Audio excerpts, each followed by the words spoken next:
देखो एवरीवन, बेटा हम लोग जहां तक पढ़ चुके थे नरेशन में, उसके बाद एक पोर्शन है जो मैं अभी नहीं कराऊंगी क्योंकि इसमें आपको थोड़ा कंफ्यूजन होगा। वो है सेंटेंसेस ऑफ लेट और ये मूड बेस्ड।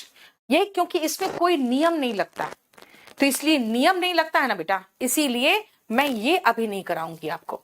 अब आपको सीधा लेकर चलते हैं एक्सक्लेमेटरी सेंटेंस, ठीक है? चलो सुनो, एक्सक्लेमेटरी सेंटेंस का मतलब क्या होता है। जैसे अगर मैं कहूं ओह आई एम सॉरी, ये एक्सक्लेम करके कहा मैंने, hurray we have won the match, हम एक्सक्लेम कर रहे हैं, है ना? जब आप एक्सक्लेम करते हो इसका मतलब आश्चर्य के साथ, है ना, खुशी के साथ, दुख के साथ, कहते हैं ना हाय मर गया, ये क्या है, तकलीफ या दुख दिखाता है। हिंदी में हमें एक्सक्लेमेटरी का मतलब पता होता है, ओह, छी, वाह, उफ, है ना? लेकिन इंग्लिश में पता नहीं होता बेटा। इंग्लिश में ये सारे वर्ड होते हैं जो एक्सक्लेमेटरी वर्ड्स होते हैं। देखो, एलास, हुर्रे, ओह, छी, जैसे कहते हैं ना, फाई, फ्यू, वाओ, ये सारे वर्ड्स है जिसके बाद ये देखो एक्सक्लेमेटरी वर्ड है और ये एक्सक्लेमेटरी मार्क है। अब देखो डायरेक्ट स्पीच अगर आया ऐसा, He said, Alas, I am undone. इसका मतलब जो किया सब पर पानी फिर गया, कुछ नहीं बचा, सब बर्बाद हो गया, कहते हैं ना, राइट?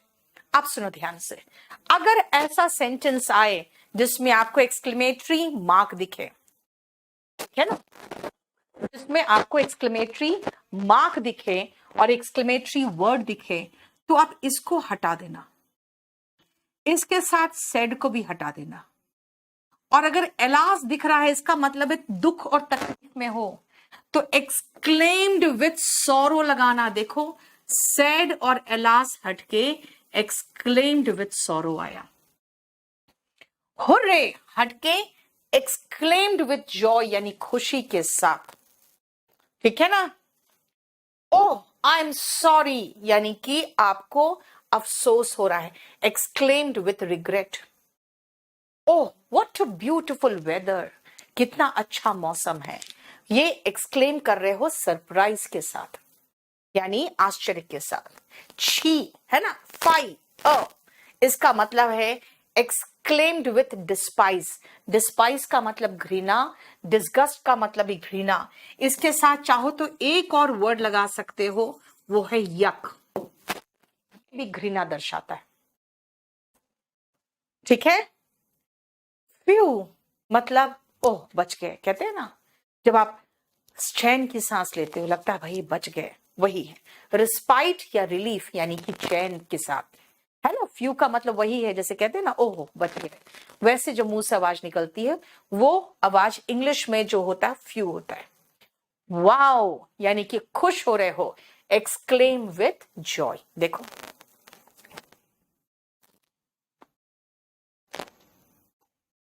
बेटा, VOW होता है जब आप कसम खाते हो तो।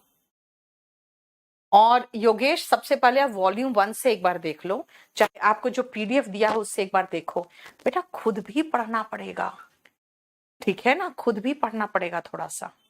अगर आप खुद बिल्कुल नहीं पढ़ोगे तो फिर, जैसे कई स्पोकन के बच्चे भी आते, उनको भी बहुत अच्छे से समझा देते हैं, दुनिया भर का ट्रांसलेशन करा देंगे, फिर क्या होगा, कहेगा मैडम बोल नहीं पा रहे। अरे भैया प्रैक्टिस करोगे तब ना बोल पाओगे। सो दोनों चीजें, जानते हो 90% बच्चे प्रैक्टिस करते हैं, कुछ 10% बच्चे मैडम ये नहीं हो रहा वो नहीं हो रहा। बेटा करना पड़ेगा। और इतने वैकेंसीज निकल गए हैं कि आप इस बार चाहो तो बड़े बढ़िया से आपका किसी भी एग्जाम में निकल जाएगा, लेकिन तैयारी तो करोगे ना। देखो समझ में आ गया?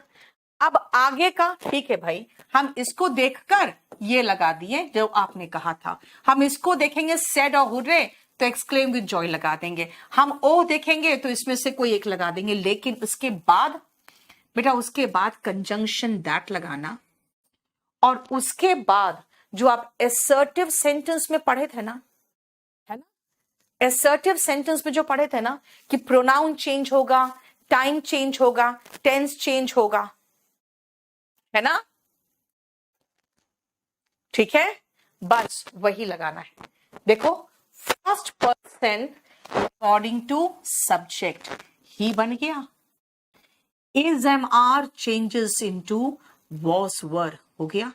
बेटा अभी तुम लोग एकदम बकवास बंद करो, वोकैबुलरी कहां से करे, अजीब अजीब क्वेश्चन है। देखो मेरा सीपीओ एसआई का एग्जाम है, बेटा सीपीओ एसआई का एग्जाम है तो टाइम लगता है ना सब कुछ कराने में। ठीक है 31 क्वेश्चन हो जा रहा है आपसे, लेकिन उससे ज्यादा होना चाहिए, समझ रहे हो, कट थ्रोट कॉम्पिटिशन है। हिमांशु अभी तो मैं वोकैबुलरी नहीं पढ़ा रही हूँ, तो अभी तुम वोकैब के बारे में पूछोगे, जब मैं वोकैब कराऊंगी उस समय आप बोलोगे कि मैडम मुझे आपने पढ़ाया क्या, नरेशन में समझ में नहीं आया। कहां से समझ में आएगा यार, अननेसेसरी बकवास करते हो।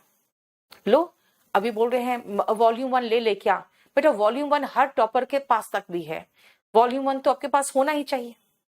अब ये पूछ रहा वॉल्यूम 1 ले क्या। सबसे पहले आप लोग एकदम अटेंशन के साथ पढ़ो, तभी समझ में आएगा, नहीं आएगा नहीं तो। अब इसका रूल समझने के बाद चलिए तो पहले ये 3 सेंटेंस करो, बस ये 3 सेंटेंस पहले करो।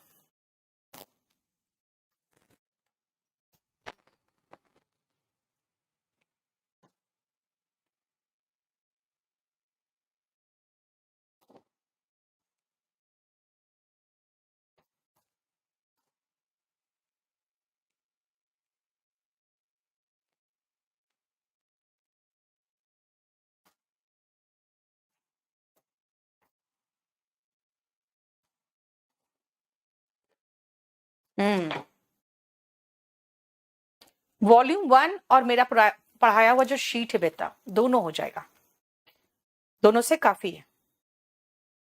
देखो मेरे को आता है नरेशन, तो बेटा बाकी को तो पढ़ने दो। हो गया, जल्दी करो, जल्दी जल्दी।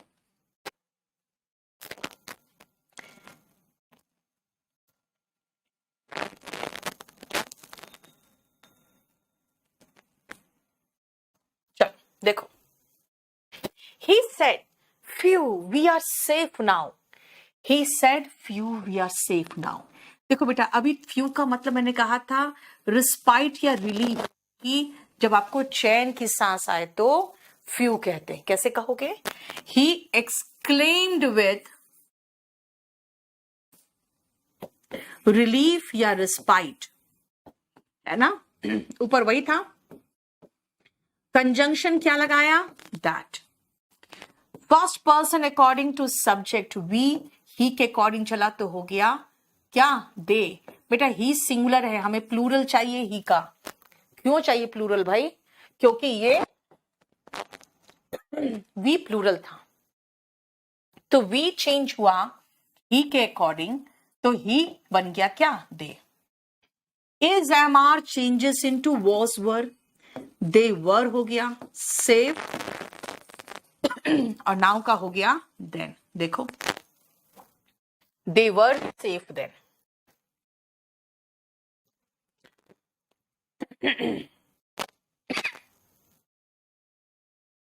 ठीक है, he said hooray क्या बनेगा, he exclaimed with joy।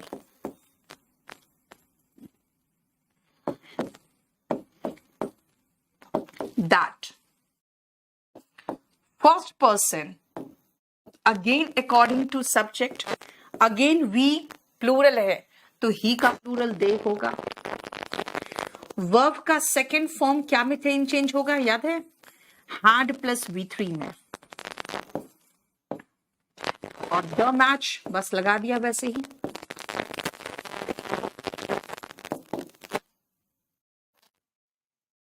है ना, she said why it is stinking, यानी घृणा से कह रहा है।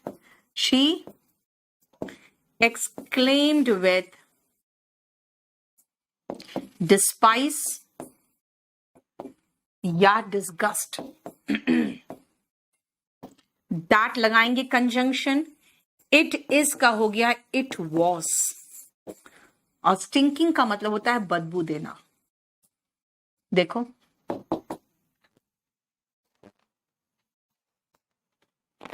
ठीक है, समझ में आया?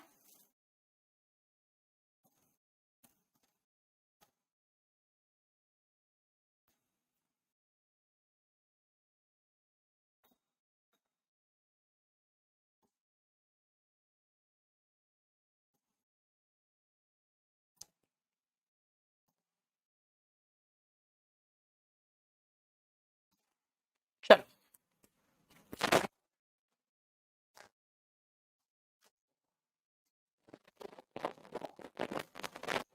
अब आओ दूसरा टाइप, टाइप 2, टाइप 3 कर करके मैंने बताया। इसमें भी मैं एक टाइप वाला छुड़वाऊंगी, क्योंकि वो भी जानते हो मूड बेस्ड है, वो बाद में। पहले यहाँ पे टाइप 2 देखो, बताओ तो जल्दी फटाफट।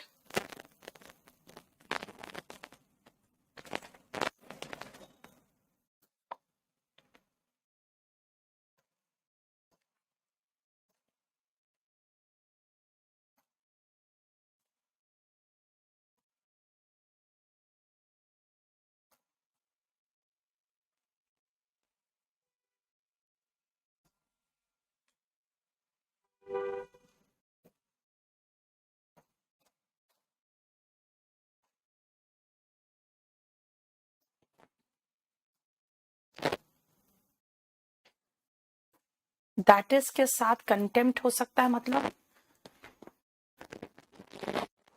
इट कभी चेंज नहीं होता बेटा। इट कैसे चेंज होगा? दिस का दैट होता है। गगन देख, एकदम पूरा कंप्लीट ये बैच को अगर ढंग से कर लो ना, बिल्कुल पूरा कंप्लीट मार्क्स आएंगे।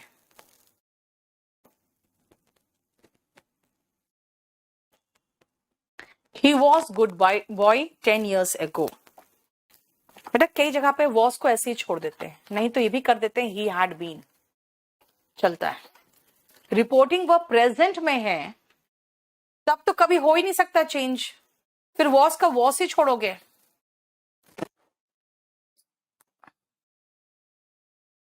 रिपोर्टिंग वर्ब में ऑब्जेक्ट क्यों नहीं है? जरूरत ही नहीं है बेटा, सेट टू मी थोड़ी होगा इसमें। अब सुनो ध्यान से,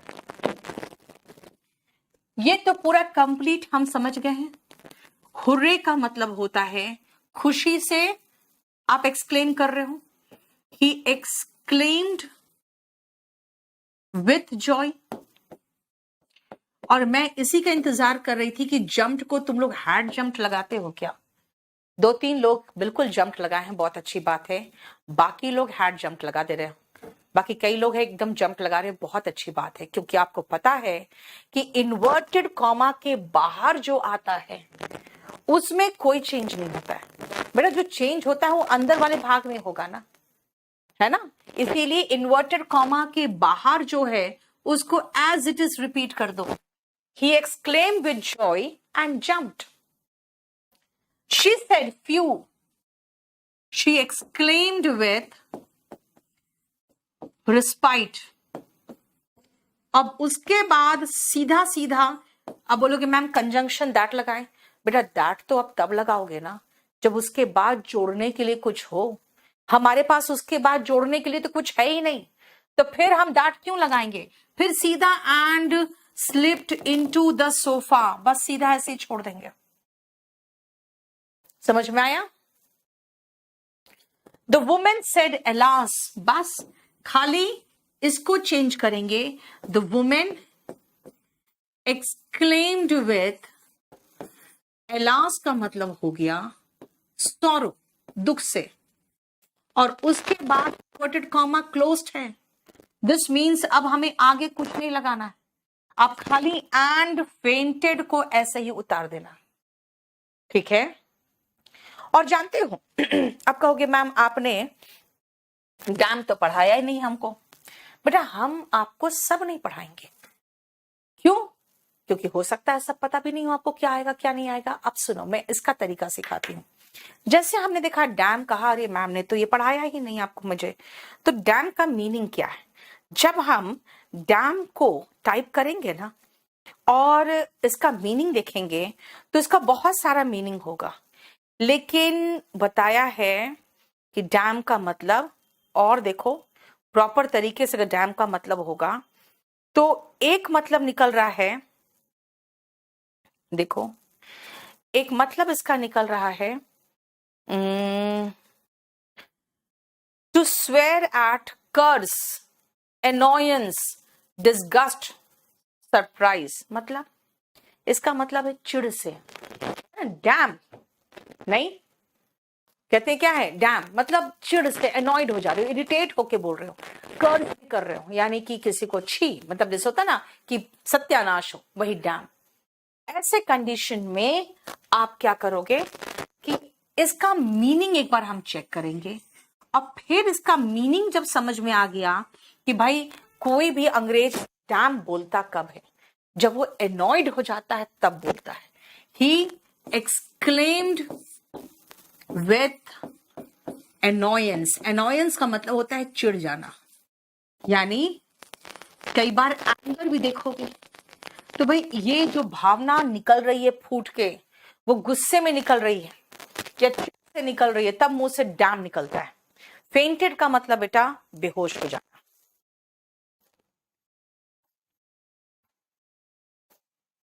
हार्ड स्लिप्ड मत लगाना भाई, इन्वर्टेड कॉमा के बाहर है तो वो स्लिप्ड को ऐसे ही छोड़ दो, हार्ड स्लिप्ड कैसे लगा रहे हो बेटा, इन्वर्टेड कॉमा के बाहर जो होता है ना, इरिटेशन कर दो, इरिटेट नहीं बेटा, फिर इरिटेशन कर देंगे। ही एक्सक्लेम्ड विथ इरिटेशन, ठीक है, यानी यहां पर जितना इन्वर्टेड कॉमा के अंदर था, आप देखो वो तो हमने इसके अनुसार चेंज कर दिया, एक्सक्लेम्ड विथ जॉय सॉरो ये कर दिया, लेकिन उसके बाद दैट लगा के हमारे पास कुछ है ही नहीं जोड़ने को, तो इसीलिए फिर हमने कुछ नहीं जोड़ा, फिर हम आगे ऐसे ही बढ़ गए, ठीक है।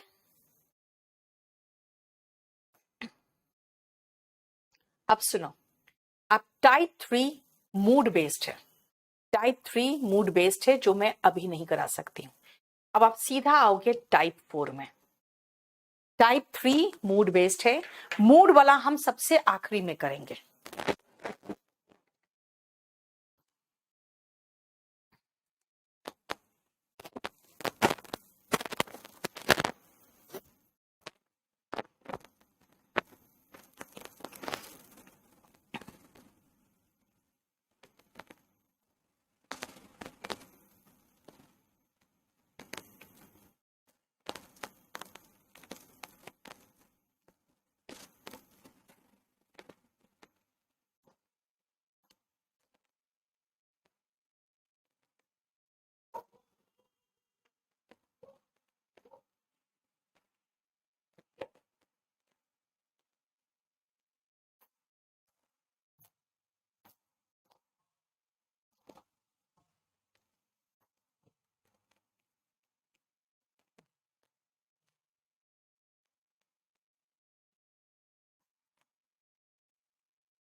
हो गया,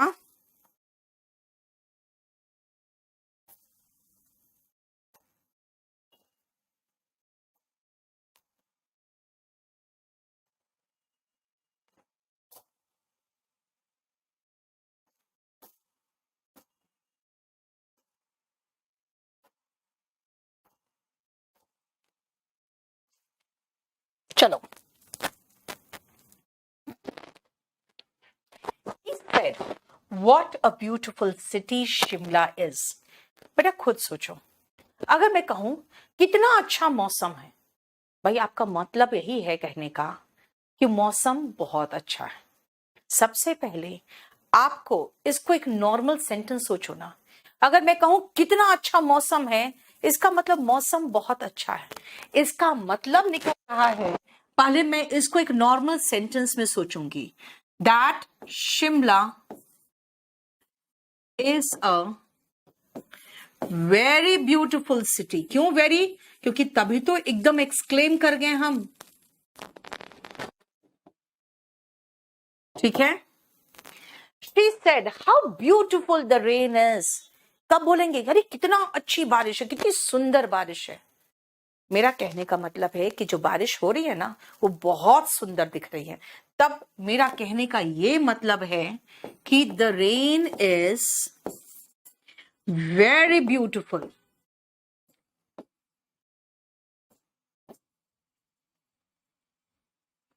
समझ में आया?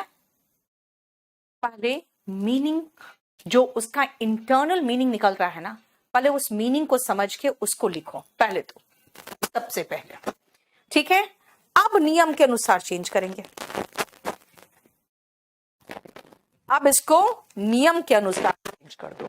नियम क्या कहता है कि भाई इस जो होता है ना वो वॉस में टर्न करता है। नियम ये कहता है कॉमा इन्वर्टेड कॉमा दैट में टर्न करता है। और ये आप एक्सक्लेम किए थे तो इसीलिए सेड को खाली एक्सक्लेम्ड करके छोड़ दो। आपको एक्सक्लेम्ड विद जॉय लगाना चाहते हो लगा लो, लेकिन यहां पे क्योंकि वाओ वगैरह तो है नहीं, इसीलिए खाली एक्सक्लेम्ड लिख के छोड़ दो। He exclaimed that Shimla was a beautiful city। फिर आएगा याद, यार शिमला खत्म थोड़ी हो गया, शिमला तो आज भी है ना। तो ये तो कॉमन सेंस की बात है कि ठीक है इसका वॉस होता है, लेकिन हर जगह तो इसका वॉस लगा के हम तो शिमला को पास्ट का सिटी बना दे रहे हैं। तो Shimla is a beautiful city, ठीक है। फिर तो कहीं कहीं कॉमन सेंस भी तो लगाना पड़ेगा। She said, exclaimed, comma inverted comma that the rain, sorry इस होना चाहिए था ना यहाँ पे, the rain is very beautiful। अब ये जो रेन है बेटा, ये रेन खत्म हो चुका है ना। हर बारिश सुंदर नहीं होती, किसी को एक पर्टिकुलर बारिश की बात हो रही थी, जिस समय वो बारिश हो रही थी बहुत सुंदर लग रहा था। तो इसीलिए the rain was very beautiful आराम से चलेगा। क्यों? क्योंकि रेन अभी ब्यूटिफुल नहीं है, रेन वॉज वेरी ब्यूटिफुल, है ना। इसका मतलब है कि बारिश सुंदर थी, लेकिन अभी की बारिश की सुंदर की बात नहीं हो रही है, बारिश सुंदर थी यानी कि जो बारिश हुई थी उसकी बात हो रही है। ठीक है, समझ में आया? शिमला बेटा आज भी है ना, इसलिए मैंने इसको बेटा वेरी इसलिए लगाना जरूरी है क्योंकि आप कब कहोगे कितना गंदा, कितनी गंदी हरकत है, मैं तब बोलूंगी ना कितनी गंदी हरकत है, जब मैं चाहती हूं बोलना कि बहुत गंदी हरकत है ना। Too disgusting, the act was too disgusting, है ना। टू लगाते हैं नेगेटिव के साथ, वेरी लगाते हैं कोई अच्छी चीज पॉजिटिव होती है तब। यानी कुछ ऐसे सेंटेंस होंगे जहां पे WH फैमिली से शुरू होगा, लेकिन वो WH फैमिली का मतलब क्वेश्चन क्या है, वो WH फैमिली का मतलब क्वेश्चन पूछना नहीं है बल्कि एक्सक्लेम करना है। राइट, देखो फोर्थ और फिफ्थ का, और बेटा इसके ऊपर जो था ना फोर्थ का आंसर देख लो। ठीक है, एक्सक्लेम विथ वंडर कैसे होगा बेटा? चलो ना यार जॉय लगा दिए, कोई बात नहीं। मैंने कहा ना कि जब आपके पास है ही नहीं तो एक्सक्लेम लिख के छोड़ दो, अगर जॉय लगा रहे हो तो भी चलेगा। ठीक है, चलो थर्ड और फोर्थ बनाओ तो। पेज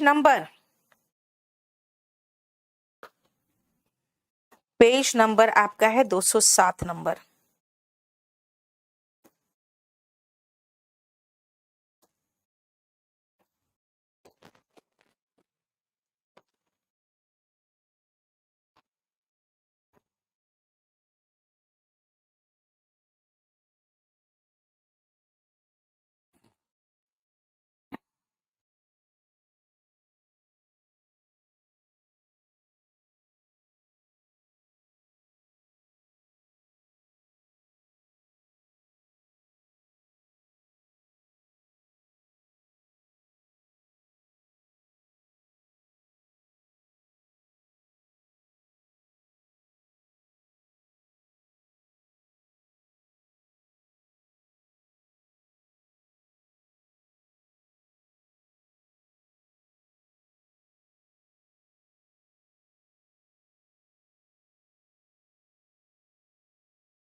हो गया?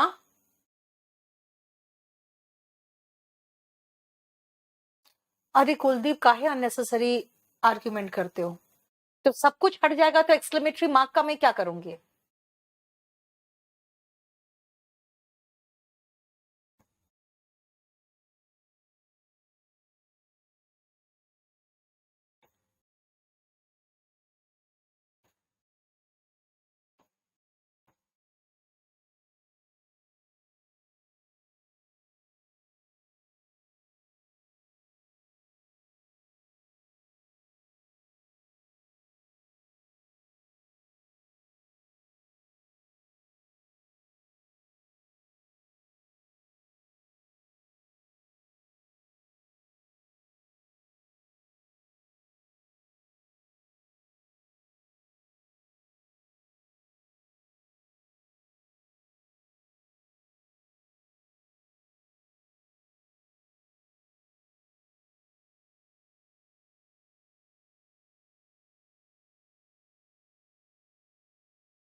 हो गया?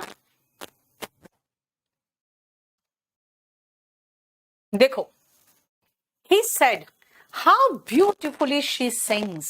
मतलब क्या कहना चाहते हो आप? कहना चाहते हो कि she sings very beautifully, यही बोलना चाहते हो, है ना? आप कहना चाहते हो कि बहुत अच्छा गाती है, इसका मतलब है, तभी तो कह रहे हो कितना अच्छा गाती है। She sings very beautifully, है ना? अब आते हैं said के बाद यहां पर that लगा दें, क्योंकि ये एक्सक्लेमेटरी मार्क था, इसलिए said को हटा के हमें exclaimed कर दिया। हम चाहे तो exclaimed with joy भी कह सकते हैं, क्योंकि आप उसकी भावना समझो ना, खुश होके कोई कहेगा कितना अच्छा गाती है ना? और sings का क्या कर दिए? sang कर दिए। V1 V2 में चेंज होता है। He exclaimed that she sang very beautifully। ठीक है? नेक्स्ट आओ, what nonsense। इसका मतलब अगर मैं कोई चीज देकर कहूं what nonsense, इसका मतलब it is nonsense या this is nonsense, जो भी लगाना चाहो। यानी what nonsense का मतलब हो गया this is nonsense। what nonsense का मतलब this is nonsense। तो she said that, said change हुआ exclaimed में, exclaimed that this is nonsense का हो जाएगा that was nonsense। it is nonsense होता तो it was nonsense हो जाता, है ना? और अगर आप चाहो कि मैम कोई चीज देख के घृणा आ रहा है ना, इरिटेशन हो रहा है, तो she exclaimed with disgust लगाना चाहो तो लगा दो, exclaimed with annoyance लगाना चाहो तो लगा सकते हो, और कुछ नहीं लगाना तो छोड़ो ना, exclaimed ही तो काफी है। देखो हमने डिस्गस्ट लगा दिया था, क्योंकि मैं थोड़ा सा और एक्सप्लेनेटरी बनाना चाह रही थी। आप चाहो तो ये विथ प्रेज हटा सकते हो, विथ जॉय हटा सकते हो, विथ डिस्गस्ट चाहो तो भी हटा सकते हो। वेरी इसलिए लगा रहे हैं बेटा, वेरी ब्यूटिफुली लगाना चाहते हो, बिल्कुल सही है। इट वॉज वेरी नॉनसेंस अभी नहीं होता, नॉनसेंस के साथ वेरी नहीं आता, ठीक है? वेरी हमेशा एडजेक्टिव के साथ आता है। He said what happened, he asked me what happened हो जाएगा बस। It was too nonsense बिल्कुल चल सकता है, It was too nonsense चलेगा, लेकिन बेटा जरूरी नहीं था यहां पे। चलो अब इसमें अगेन मैं मूड बेस्ड छोड़ के चलना चाहती हूं, क्योंकि मूड वाला क्वेश्चन अभी मैं बना ही नहीं सकती, आपको मूड वाला कराना मुश्किल है मुझे, तो मैं ये मूड वाला सेकेंड और थर्ड हटा दूं। अब बाकी कोशिश करो। शी sang वेरी ब्यूटिफुली बिल्कुल चलेगा बेटा, खाली एक छोटा सा वर्ड के चक्कर में आपको मिस्टेक नहीं देगा, जानो अच्छे से।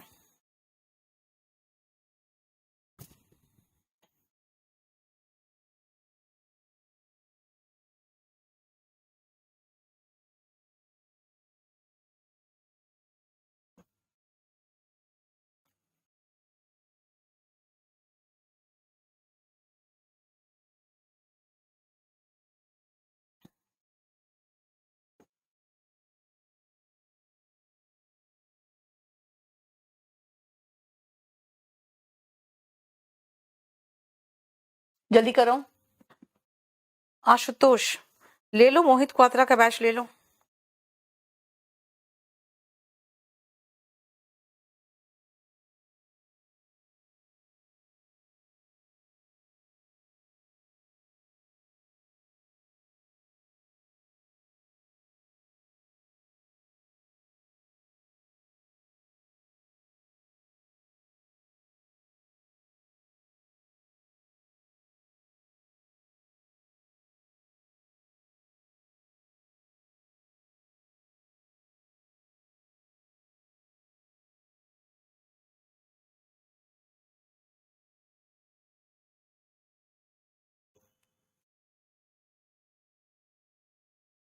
चलो देखो, अब आपको समझ के करना है। जब भी मैं आप कुछ बहुत अच्छा काम करके दिखाते हो, मैं कहती हूँ गुड, इसका मतलब मैं आपके काम को अप्रिशिएट कर रही हूँ, है ना।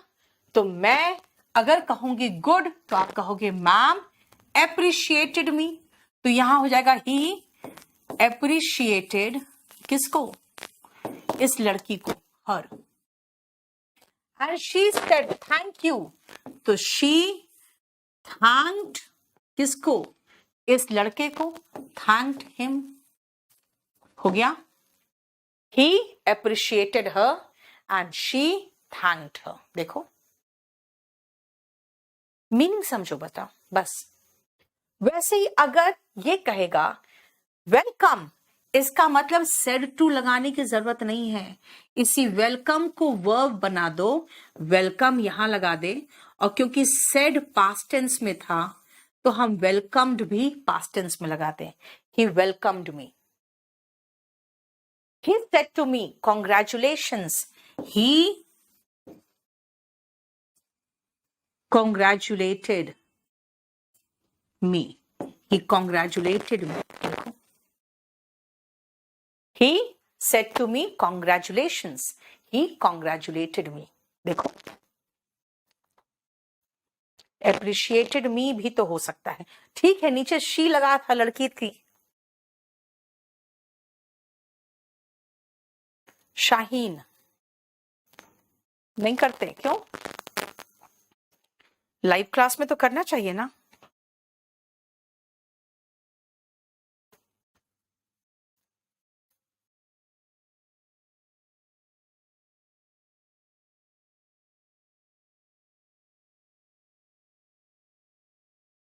सेट की जगह पे टोल्ड लगाओगे, बेटा टोल्ड क्यों लगाए, जब मेरे पास कॉन्ग्रेचुलेशंस का वर्ब है, वेलकम का वर्ब है, तो मैं क्यों लगाऊं, ठीक है।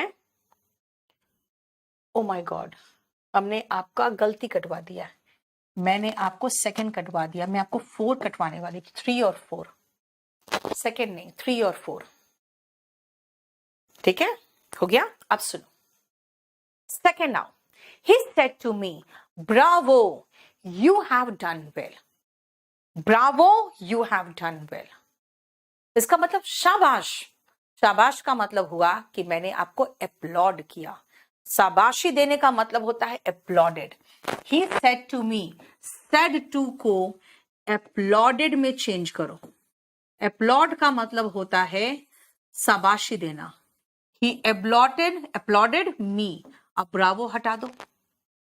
लेकिन बेटा जब आप शाबाशी देते हो ना तो पीठ थपथपाते हो, क्या बोलते हुए, सेइंग दैट, बेटा यहां पे आपको दैट नहीं लगेगा, खाली दैट तो लगाओगे ही लगाओगे, उसके पहले सेइंग दैट लगाना, सेइंग भी लगाना पड़ेगा।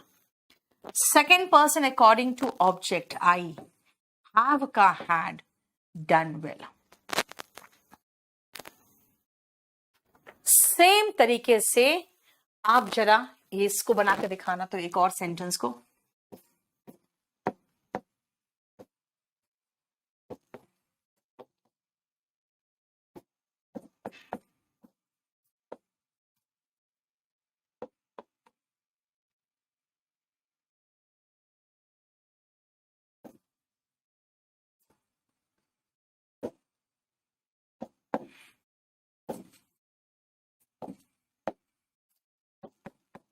बना दो।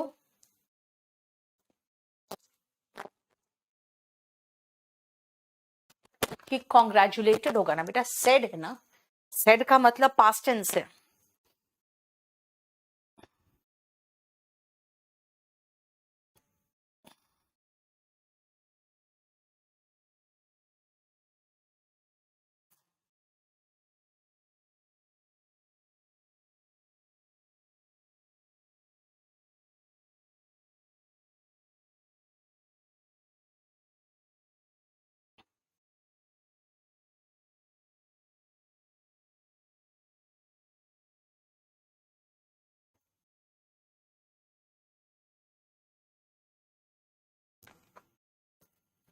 वेरी गुड, बस हो गया, कितना आसान है। सेड टू को क्या में चेंज किया, अपलॉडेड, सेड टू चेंज हुआ अपलॉडेड, ही अपलॉडेड हर, ब्रावो खत्म, saying that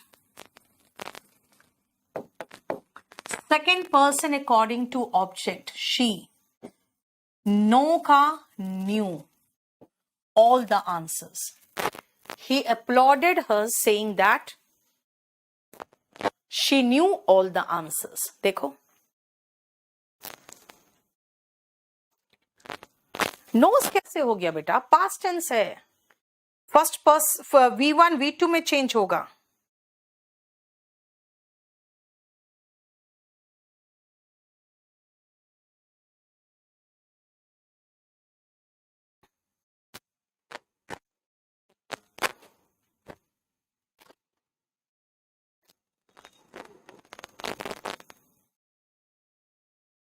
क्लियर? अब आ जाओ, बस मैंने सारा मूड बेस छोड़ दिया है, ध्यान रखना. चलो अब आते हैं मॉडल्स में. और बेटा मॉडल्स का कुछ तो आपको पता ही है कैसे कराना है, ठीक है? चलो, तो प्रेज का मतलब, अपलॉड का मतलब तो प्रेज होगा. बेटा जो एग्जैक्ट वर्ड है ना वो मैं कर रहा हूं. अपलॉडेड ज्यादा अच्छा, और दैट के बदले में सेइंग दैट यहां लगा देना, बस इतना ही तो चेंज है. चलो आगे करो. तो दिल्ली पुलिस हेड कांस्टेबल में सब कुछ हो जाएगा इसमें. अवतार, आपको ये भी नहीं पता है सब्जेक्टिव है कि ऑब्जेक्टिव है? सिर्फ ऑब्जेक्टिव है. सेइंग क्यों हुआ शिवराज? क्योंकि पहले आपने जब उसको तारीफ किया तो उसको पीठ थपथपाया, अपलॉड किया, तारीफ किया, लेकिन क्या कहते हुए वो भी तो जरूरी है. चलो बस इसको देख लो मे को, उसके बाद हमें वोकैब कराना है. आज मैं वोकैब नंबर 7 कराऊंगी, ठीक है? आपको बीच बीच करा रही हूं मैं, आप उसका टेंशन मत लेना, सारा कराऊंगी. 1 से लेकर 20 तक शीट्स होंगे आपके. आज मैं 7 नंबर कराऊंगी.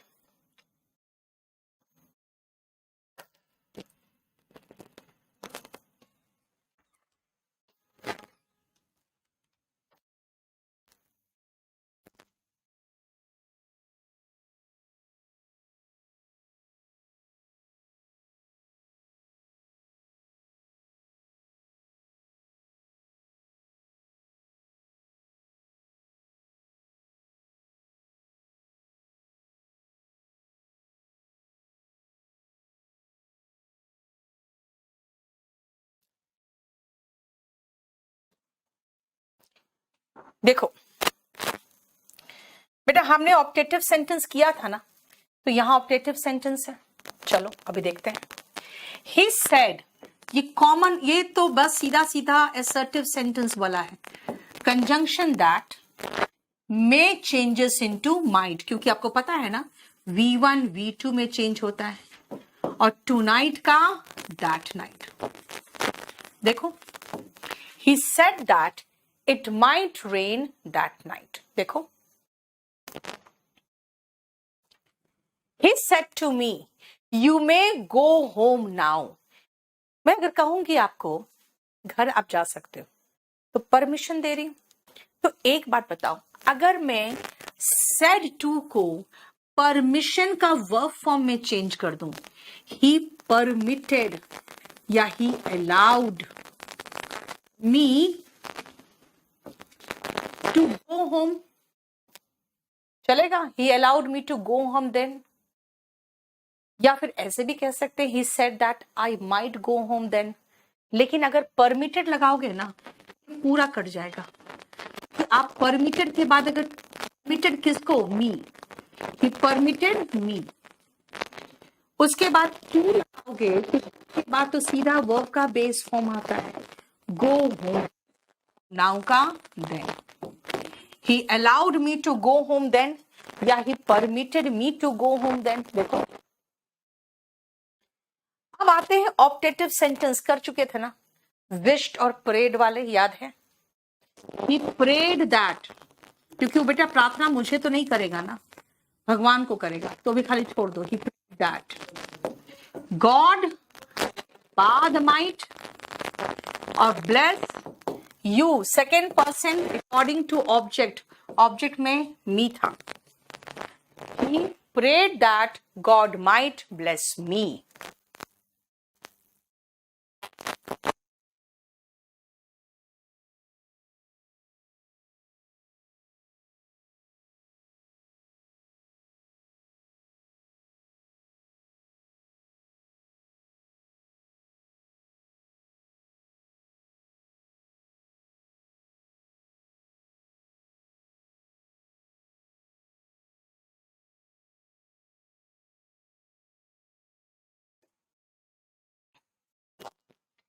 ठीक है बेटा, सब्जेक्ट होता है, मैंने फर्स्ट क्लास जब नरेशन का बताया तब भी बताया, सब्जेक्ट मतलब जो वर्ब के पहले था, ऑब्जेक्ट का मतलब जो वर्ब के बाद था। ठीक है, नेक्स्ट सुनो। He said to me, may I come in sir? May I come in? इसका मतलब है ये मुझसे परमिशन मांग रहा है ना। He asked me, he requested me to let him come in। मतलब इसको भी आप अगर समझ के करोगे ना तो इसके 4 ऑप्शन में आपको एक ऑप्शन दिखेगा ही रिक्वेस्टेड मी, क्योंकि बोल रहा है मे आई कम इन, वो रिक्वेस्ट कर रहा है। ही रिक्वेस्टेड मी, क्या चीज के लिए, ताकि उसको अंदर आने दूं, टू लेट हिम कम इन। कभी कभी आप इस तरह के सेंटेंस में कोई नियम नहीं चलता है, आपको चारों ऑप्शन देखना पड़ेगा, आपको जो ऑप्शन लगेगा कि वो बेहतर ऑप्शन है, बेस्ट ऑप्शन है, आप उसी को मार्क करोगे। समझ में आया? आज हम इसको यहीं पर छोड़ेंगे। ठीक है, अभी थोड़ा सा और बाकी ही है। अब मैं आपको ये कहूंगी कि एक काम करो, कुछ क्वेश्चंस करके देख लो कि क्या आपको प्रॉब्लम हो रहा है क्या।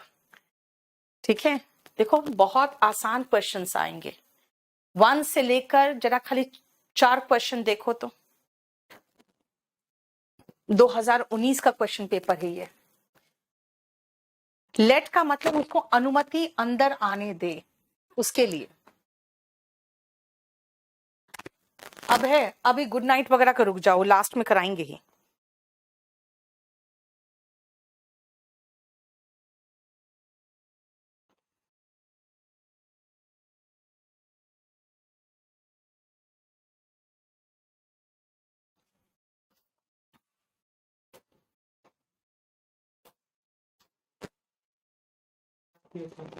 हम्म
देखो बेटा कितना आसान आता है, जरा ध्यान से देखो।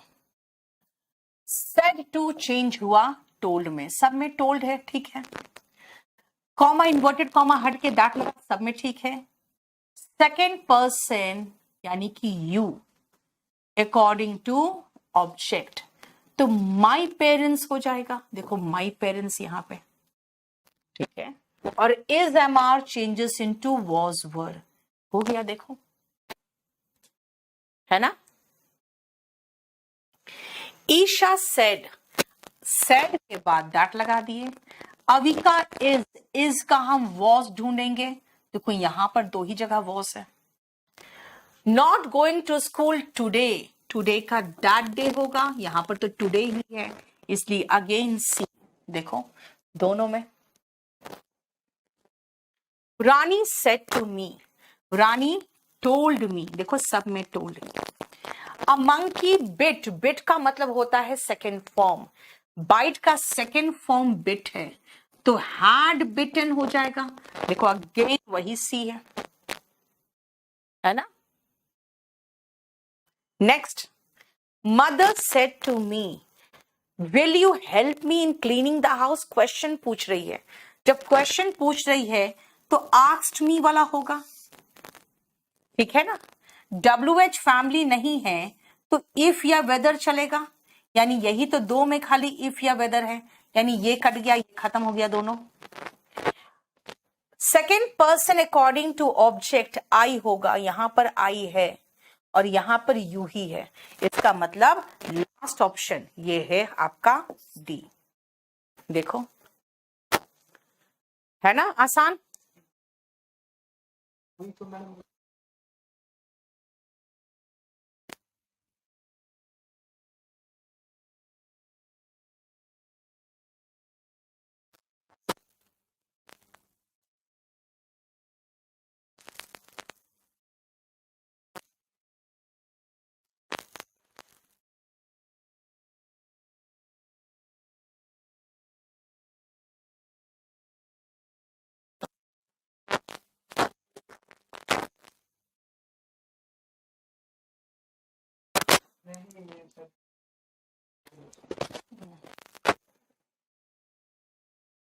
तो इसीलिए कह रही हूं ना बेटा मैं कि क्वेश्चन हम जो कराएंगे ना वो थोड़ा सा आपका लेवल का क्वेश्चन करा देंगे, सब कुछ करा देंगे।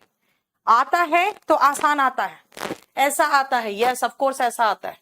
चलो 5 और 6 क्वेश्चन करके देख लो, अब बाकी पूरा कंप्लीट कर लेना खुद ही। मैं आगे चैप्टर में फिर कल बढ़ूंगी, नेक्स्ट क्लास में आगे बढ़ जाऊंगी। जल्दी करो 5 और 6 नंबर।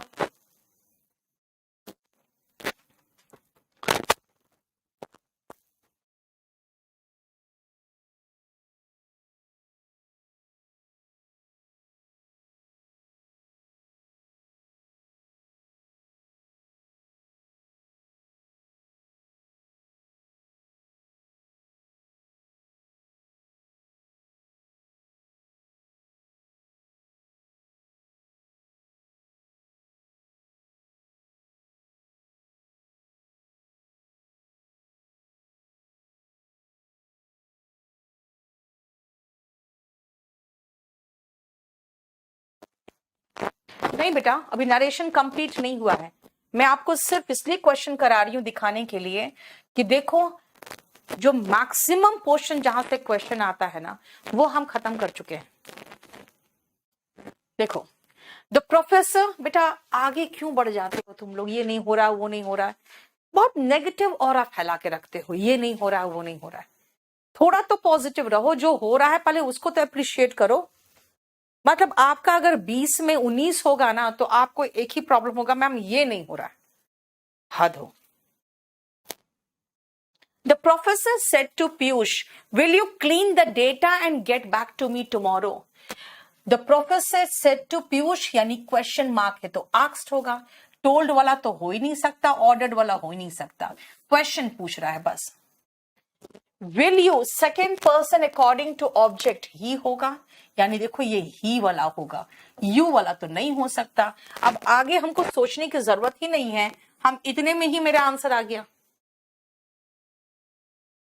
है ना। Driver said to the passer by, do you know the way to the market, again question पूछा है। कितना चारों में आस्क लगा हुआ है, यानी कि यहां तो हमें आगे सोचना पड़ेगा। WH फैमिली नहीं है तो या तो इफ या तो वेदर लगेगा, ये 3 में तो है, इसमें नहीं है। Second person according to object ही लगा दे, यानी ही लगा दिया, ठीक है, यू वाला खत्म हो गया, ठीक है। डू यू नो, ये प्रेजेंट इंडेफिनिट है, तो present indefinite changes into past indefinite, यानी सब्जेक्ट प्लस V2 होगा, ही न्यू होगा। बेटा डिड तो आएगा ही नहीं फिर, क्योंकि क्वेश्चन पूछ रहा है लेकिन आपको पता है ना, इंटरोगेटिव सेंटेंस को हम सीधा असर्टिव में चेंज करते हैं ना। Did plus subject plus V1 जो था, subject plus had plus V3 होता है। और प्रेजेंट इंडेफिनिट यानी सब्जेक्ट प्लस V1 जब डू है तो आपको इन्वर्जन तो लिखना ही नहीं है, सब्जेक्ट प्लस V2 होगा। देखो ये वाला हो गया आपका, है ना। Present indefinite changes into past indefinite. देखो बस इसको यहीं तक रहने दो।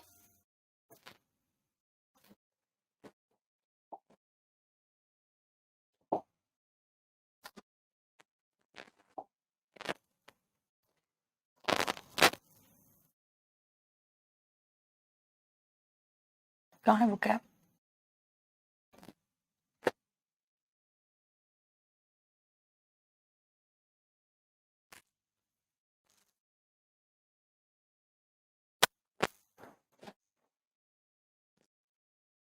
आ जाओ 7 नंबर वोकैबुलरी में आ जाओ। सबसे पहले बेटा जिसका हमारे पास रूट होगा हम वो रूट करेंगे, बाकी रूट नहीं होगा तो बस ऐसे ही उसको किसी से जोड़ेंगे। अभी हम पढ़ा रहे हैं नरेशन। अब एक स्टूडेंट तब से कम 5 से 7 बार पूछ लिया मैम कॉजेटिव वर्ब क्या होता है। कॉजेटिव वर्ब में अभी कहां से करा दूं आपको? हाँ पॉजिटिव वर्ब कराना है मुझे, लेकिन जब कराऊंगी तब बताऊंगी, अभी क्यों बताऊं मैं आपको?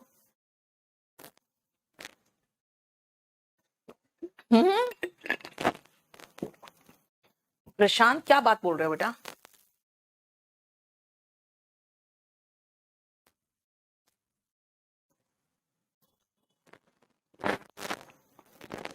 चलो देखो ध्यान से, रेज जहां दिखाई दे का मतलब गुस्सा होता है। रेज मतलब गुस्सा, ठीक है। बाकी इसमें कोई रूट नहीं है, खाली यहां पर आप डोमिनेट जैसा कुछ थोड़ा सा दिख सकता है आपको। डोमिनेट का मतलब होता है किसी को दबाना, ठीक है, वो डोमिनेट होता है, और कुछ भी रूट नहीं है इसमें।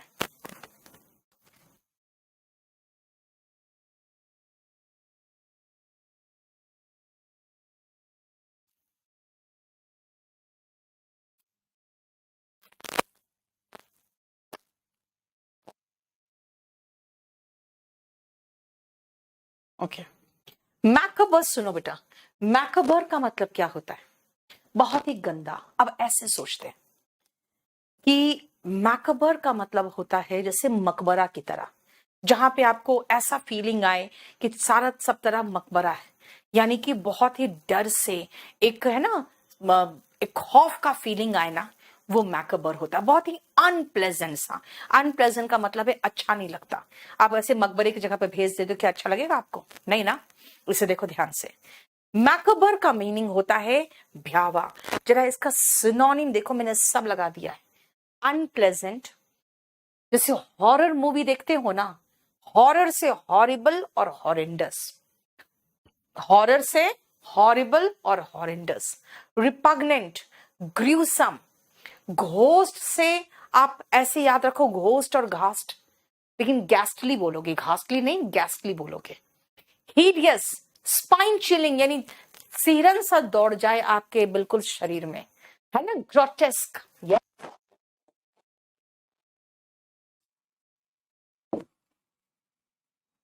है देखो।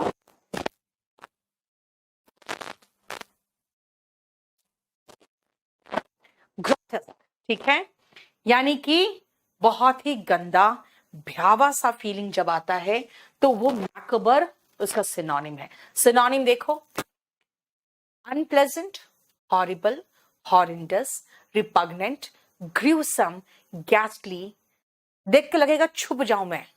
हिडियस, देखो हाइड से बना हुआ, स्पाइन चिलिंग, ग्रोटेस्क, और रिपल्सिव भी कह सकते हो। रिपल्सिव का मतलब होता है जिसको देखकर आप रिपेल करो, जैसे नहीं होता है नॉर्थ पोल और नॉर्थ पोल रिपेल करता है एक दूसरे से, है ना, रिपल्सिव। देखो अब इसका अगर आप एंटोनिम, एंटोनिम का मतलब हो जाएगा इसका उल्टा, जिसको देखकर दूर भागने का मन करता है, उसका एंटोनिम क्या होगा? उसका एंटोनिम होता है कि जिसको देखकर आप अट्रैक्ट होते हो, है ना? तो इसका एंटोनिम लिख दूं यहीं पर, अट्रैक्टिव, है ना? जिसको देखकर आप मंत्र मुक्त हो जाओ, मेस्मराइजिंग, ZING, ठीक है? बिविचिंग, ये सब का मतलब होता है जिसको देखकर आप मंत्र मुग्ध होते हो। विच का मतलब जादूगरनी होता है, तो बिविचिंग होता है जिसको देखकर आप मोहित हो जाओ, है ना? एनचैंटिंग मतलब होता है मंत्र पढ़ना, यानी जैसे मंत्र मुग्ध। ये सब हुआ अनप्लेजेंट का एंटोनिम।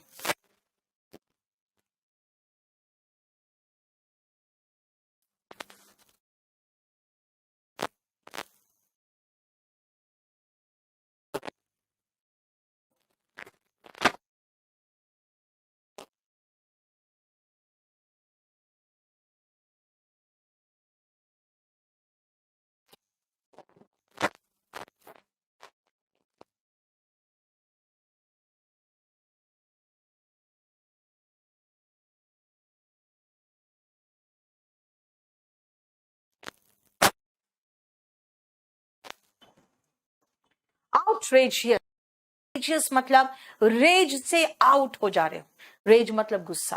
कुछ ऐसा काम, इतना गंदा काम हुआ, जैसे निर्भया का केस है ना, देखे हो ना, उसको देखकर आप गुस्से से आउट हो गए। भाई इतना गंदा काम कोई कैसे कर सकता है, उसको कहते हैं आउटरेजियस।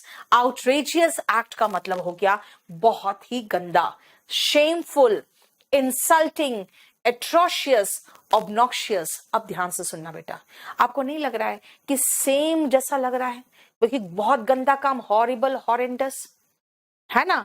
बहुत ही गंदा काम स्पाइन चिलिंग, शेमफुल, ये सब सिनोनिम है और सबका उल्टा यही हो गया।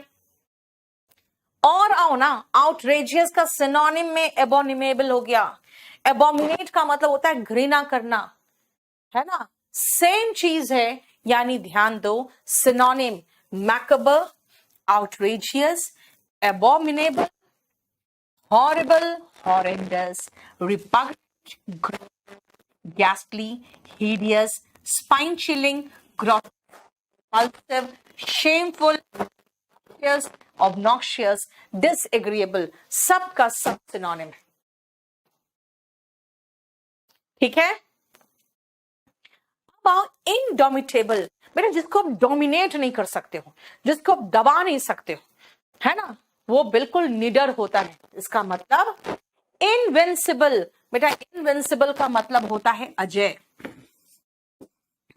इनविंसिबल का मतलब अजय। अनकॉन्करेबल का मतलब ही होता है जिस पर आप कॉन्कर नहीं कर सकते हो, यानी जिस पर कब्जा नहीं कर सकते हो। बीट का मतलब होता है हराना,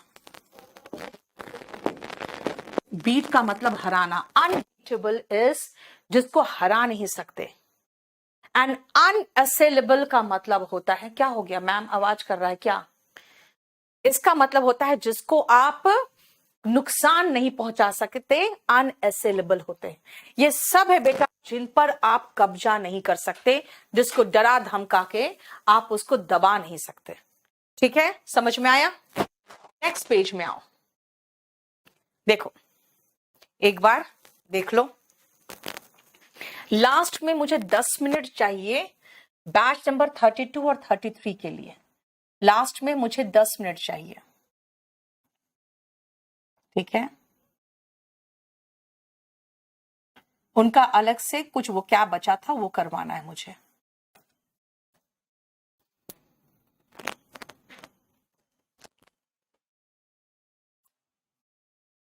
तो इस पेज के बाद आप लोग को मैं छोड़ूंगी। गट्सी, बेटा गट्स जब अगर आप में है तो आप गट्सी हो। अगर आप में गट्स है तो आप गट्सी हो, ठीक है? क्या हो गया बेटा, फोर्थ नंबर क्या बोल रहे हो? अच्छा सॉरी, ये तो छूट गया मुझसे। शोविनिस्ट, बेटा सुनो ध्यान से। शोविनिस्ट का मतलब पता है क्या होता है? जब आप बहुत शो ऑफ करते हो, यार देखो मैं तो मर्द हूं, है ना? या फिर भाई इंग्लैंड के लोग कि भाई तुम लोग पर हमने तो राज किया हुआ है 200 साल तक। अपने नस्ल को देखकर, एनोइंग साउंड, कहां से आ रहा है अनोइंग साउंड? चलो, अपने नस्ल को देखकर या अपने जेंडर पर आपको घमंड होता है ना, तो आप शोविनिस्ट कहलाते हो, है ना? अगर आप कहोगे मैं तो मर्द हूं, तो आप शोविनिस्ट हो, ठीक है? अगर आप कह रहे हो कि मैं तो अंग्रेज हूं, तुम लोग तो मेरे बिल्कुल जूतों पर थे, तो आप शोविनिस्ट हो। शोविनिस्ट है ब्लाइंड सपोर्टर अपने जेंडर का, यानी कि मर्द है कि औरत है उसका, अपने नेशन का और अपने रेस का, ठीक है? उसको कहते हैं शोविनिस्ट। बताओ, समझ में आया?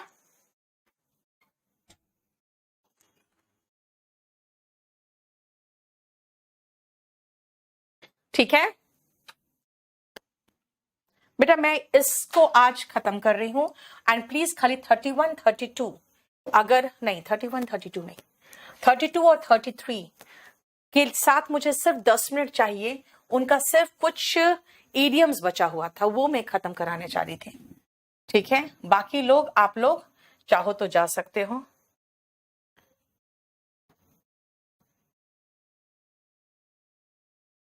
Hello everyone.